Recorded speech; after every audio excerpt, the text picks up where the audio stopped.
Hey, welcome back to LOOF FM, and I'm here with Sharul, Channa, a stand-up comedian and all-round funny and powerful woman. All right. So Thank you so much for having me here. Yes. And yes.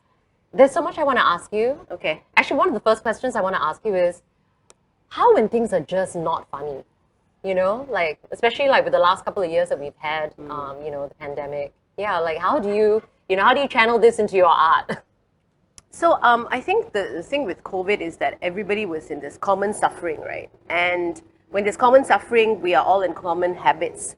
So there was thing about writing material where for example, everybody was making dalgona coffee or like banana bread, and there were trends that everybody was following, and everybody was and people were creating stuff online, and I think it was easier to write jokes and do corporate shows on Zoom. Yeah. I think it's when everybody was fatigued with COVID and everybody was going through some kind of depression or like having issues at home, where we thought, okay, now we need to write material that has got nothing to do with COVID. So I think because as comedians, your own emotional journey depends on what you're going to write. So on the days that you are low, how do you make people laugh? So you need to put everything aside and go like, okay, come on, you need to earn the money, or you need to. This is your responsibility to keep people happy. So yeah, it is a lot of management, managing your own emotions, basically. Yeah. So we tried. Also, I stuck with Rishi Budrani in a house. Yeah, what is it like being married to a fellow comedian? It's messed up. I think marriage is a messed up concept, according to me, and then married to a stand-up comedian is like the next level messed up. Because you could be in the middle of a fight in a pandemic, and you say like the nastiest thing you can ever say, and then you stop in the middle of it and say, actually, that's a good joke.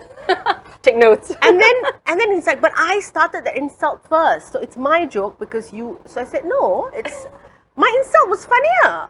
And then we get into another fight. I was actually going to ask if it ever gets competitive, so I guess it does. I think, Rishi is a very Gemini boy, like Gemini, June baby kind of like twin kind of thing. So he'll be very calm, but inside he could be like seething. Yeah, he could be like, like he'll come and say, I mean, we talk about things like we have this running joke that BBC called me, and we have this thing where we'll be like, hey, BBC email. Why? They want to interview her for something. And then she'd be, oh, okay.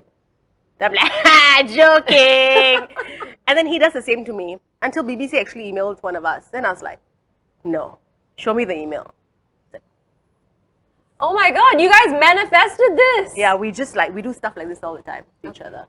Real competition, no, because I think very earlier in our career we realized we're different products. So like, if I'm a mango, he's a apple. Is that a boring fruit? Canla. I'm the mango and the durian, and he's the apple and the pear with the brown spot on it. No, I don't know. Sorry, Rishi. Yeah. Okay. Yes. Okay. Yeah. Sorry that. I'm like caught up in that now. Yeah. Like Rishi is an apple. And the brown spot on it. Yeah, with right? the brown spot, very very particular. Okay, so and in terms of productivity, right? Because you mentioned like transition to like Zoom shows. Was it? I guess I'm just trying to. I guess we're trying to understand like just how people were coping. And do you feel that you're through it now? Do you feel like 2022, like you're ready and pumped? Like kind of where are you at in terms of like, I guess on a personal level and in terms of how this is going to relate to your work going forward? I think that making a transit to Zoom wasn't very difficult because I was redoing this show called Am I Old? For Aware, which is based on caregiving. Yeah. And so it was, I had to shift gear very fast for that show. But, we had to create a system also because Rishi and I do a bit of hosting as well. So, when the jokes don't work, we're like, hey, let's take out the CD, let's play a game. That kind of thing that we do as, as hosts, you would know. And then, so we could shift gear, but we missed people laughing at our faces, because the energy exchange. So we had to create like say, okay, you guys keep on mute, keep your cameras on, we are going to chat. I think where the fatigue happened or where it's a bit difficult, like right now I'm completely fatigued. because I want to write material. I want to create. It's end of year. Now shows are going to open up. Yeah. I hope with, Omicron happening. Yeah. But now shows are going to open up. But you're like, but I'm so saturated. There's so much happening. Everything. There's so much online. What else do you talk about? So you need to find that creativity, and for that creation, you need to go back into your cave. But then there are shows happening, so you don't have time to create. So I think that's where the fatigue. That's where I am at. Where I tell Rishi, or I tell like my fellow comedians that I am so tired. Like I need a break to do nothing so I can create. So that's your creative process. Yes. The solitude. Yes, absolutely. Just like zone out, don't do anything. In December we did Happy Ever Laughter. So, you're doing shows then. And then you need a break to sort of go, let me create now. But the world is so upset. There's floods happening in here or this and that. And you're like, so how do I create? Okay, what are people going to laugh about now? You can't make fun of people. People are on edge. They're sensitive. Yeah. So what do you talk about? You have to talk about things like, my husband is, like, how much are you going to talk about your husband unless there's another husband, right, coming? Then I can talk about my next husband, or like, which, I don't know, I won't put it past whatever's happening. I don't know, it might be like, hey, yeah, like a little asterisk, yeah, Rishi and Sharul were dating during this interview, but now, Yeah. So no, but a lot of things are happening. Yeah. So I don't know where this is going to go. All right. And in terms of like your career, like I guess when you started, and I still feel now, the comedy world is still very male dominated, Yes. right? Singapore's no different. And how much have things changed from the time where you first started to now? For the women, I think honestly, Singapore is a very conservative society, so I don't think anything changed for women. To be very honest, I think in terms of the comedy world, women are still doing it those who are doing it part-time are just doing it off and on. We've got great like Steph Dogfoot who does poetry and she does stand-up as well. But other than that, there are very few women. Singapore women, I think, are very enterprising, and they're fantastic at what they do. But it's a very conservative society. So unless you're in the arts and you understand and you have your own pattern, you are going to fall into the same bullshit loop of, I'm going to get a job, I'm going to earn this much money, if I find the right husband, then I will marry, then I have to have one kid, then when I have a kid, I need to stop working for a while, and it's going to be my thing, and I'm going to be a tiger. They don't let them break out, and the system doesn't help at all, So why do you feel it was so different for you? What made you brave enough to kind of say, I'm going to do this? Because I think I was really coming from a place of like, I was in LaSalle, so I was a minority, and then I'm Indian, so I'm a minority. Then I'm also a North Indian, so it's a smaller minority. So you are fighting a lot of odds. So I used to go for theatre auditions, and they didn't know where to place me, right? Because they'd be like, okay, so the only person, maybe it's like Kumar, did like Army Days, that kind, or like, where do we place her? There are no roles. And then there's like Channel 5 with, okay, maybe she can be a Crime Watch special, or like, or there was only Daisy Irani, and then I can act like Daisy, but I can't be, So I was like, hey, I got to do something for myself, and then stand-up happened. Okay. And then I was like, this is so much fun, because you're a writer, you're a producer, your own actor, you perform, you take your money, go back home and sleep. Yeah. So I was like, So it really was the adversity that got you to where you are? absolutely. And do you feel like Singapore audiences, compared to the audiences that you've performed to overseas, what do you feel is like the standout of the Singapore audience? And have they evolved? I think the Singapore audiences have evolved. They've evolved because I think there's a big generation, the younger generation, that sort of, they are very open. They want to see, they are watching Netflix. Now even the middle-aged are watching Netflix. Yeah. Of course, we have our elderly generation that watches a lot of Channel 5 or Channel 8, and they're still there. But even they are sort of wanting to watch new, like TikTok. There's so many of them who are on TikTok. So I think they That sounds scary actually to me. But yes. Yeah, but they love, like my mother is like, I know like some of them just scrolling and they're like, oh, we saw you on TikTok. The elderly people are seeing me on TikTok, which is like, hey, that's so much fun. And you have to create that kind of material for them. You can't do stand up. You just have to talk to camera and act like a mad woman, which is true. Like they don't know it's just me just going using my shit during my periods. I'm like, I'm having my periods. Let me just be angry today. And then, TikTok just sells that, right? TikTok is Yeah. like, yeah, she's angry. We love this, right? But I don't know what the question was again because I have sort of lost track in my own mind. No, that's the point of these things. We just roll with it. Yeah. So yes, Singapore audiences are evolving, but I think Singapore systems are not changing. So we're stuck. So if we could change things according to the world of Sharul, Channa, how would you change things, particularly for the creative community? I think first of all, I think certain theatre companies are making change. Like Wild Rice is opening up because they want to be more inclusive. I think MediaCorp can do that way more.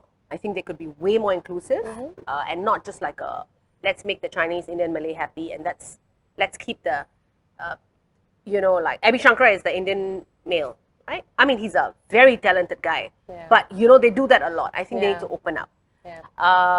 They need to realize that Netflix is going to take over and people are not going to watch. So if they want to make money, they need to make sure that they get like influencers and YouTubers and creators to come in. And don't just be about the looks. And after a while, of course, like our Gurmit Singhs are now going to grow older, right? So, which is, they need to make sure that the replacement happens. If not, TV will sort of die. So I think they need to be more open. They need to be also, I think they should, 377A should be allowed. They should just like open up and make sure that we are way more progressive because that really influences a lot of our content. Of course, with women, they need to make sure that the women-centric stuff that happens more on TV. We need to have our own Oprah thing. Maybe that'll be fun. Who will be the Oprah though? Cannot be a politician. Definitely not. Sorry. That's funny. So, they'll be a bit weird. Like, so what do you think about, yeah, it is nice. Like the kind of, I think I will admit, like, but I've been on forums before. Yep. And where I have like people from like, there on the same, and I'm really like paper cutting myself under the table because I'm like, oh my God, I can't, this conversation, Just so out of it's so privileged. Even I feel privileged sitting there because I've like, yeah, I can go up and say like, women rights, it's like so good. And then you do nothing, you just walk off and just post a beautiful picture of yourself on Instagram. And then go back to sleep. And, and then women rights just dies with you on the bed. That, it's like, I feel like we're not progressive. We need enough. Yeah, we need to. And why should all the artists be the ones pushing this? There's so much of like, because all the artists do it, right? Yeah. Like, no shark fin soup, let's not do this, or let's go for pink dot. Or, a lot of artists are the progressive ones. Yes. Why? Yeah. Why only the artists? Where are the rest? Good point. So we're going to transition for a brief minute, and we're just going to do some rapid questions. Okay. Pre-COVID or current day? Current day. Given constraints and parameters or completely open brief? Parameters, I think. Okay. Constant challenges or smooth sailing? Constant challenges. Which is worse, creative block or super tight deadlines? Super tight deadlines. Introvert or extrovert? Extrovert. Stoic or excitable? Excitable. Meticulously planned or serendipitous? Serendipitous, whatever is the second one that I can't say at the moment because it's too early, but yes, that. Create or immerse? Immerse. Scripted or ad-libbed? Ad-libbed. Yeah, okay, I figured. You'd probably be the only person so far that will okay, you're the only one I've asked that one. Yeah. Fair enough. Yeah. has to be ad-libbed.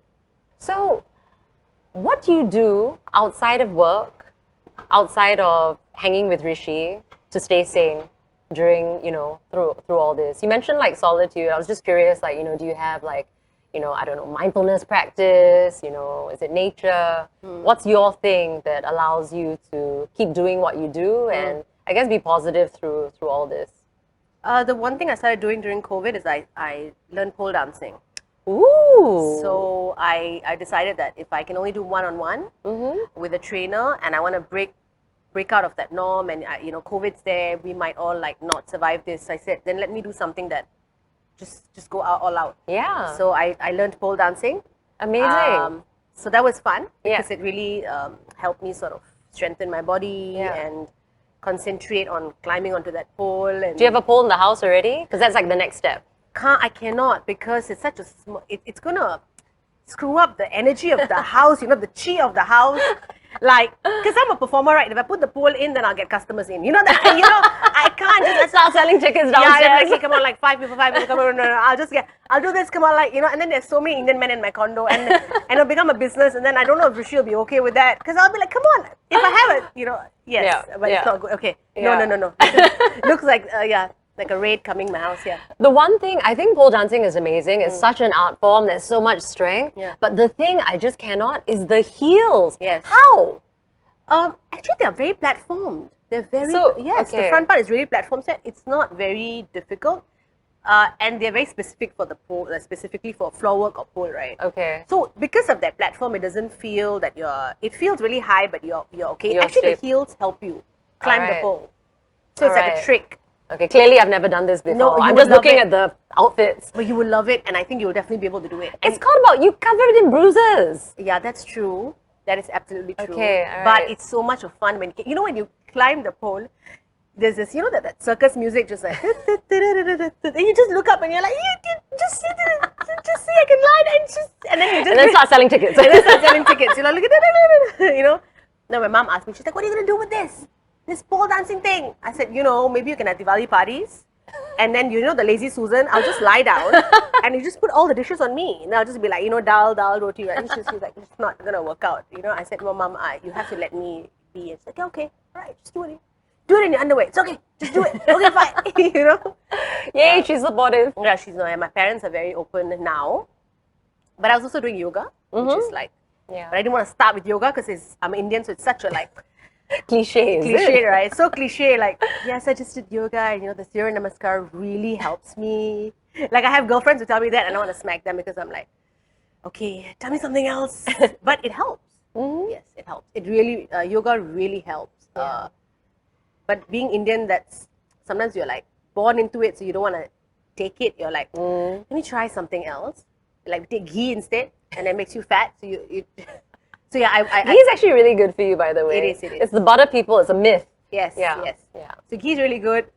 So I grew up with ghee, and I'm like, prefer that to yoga. But now I'm with yoga now. I'm a yoga person.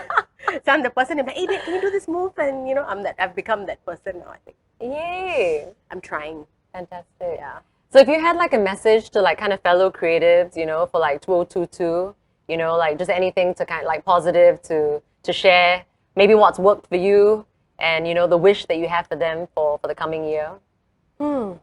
I think especially in Singapore, I would say that let's not be constrained.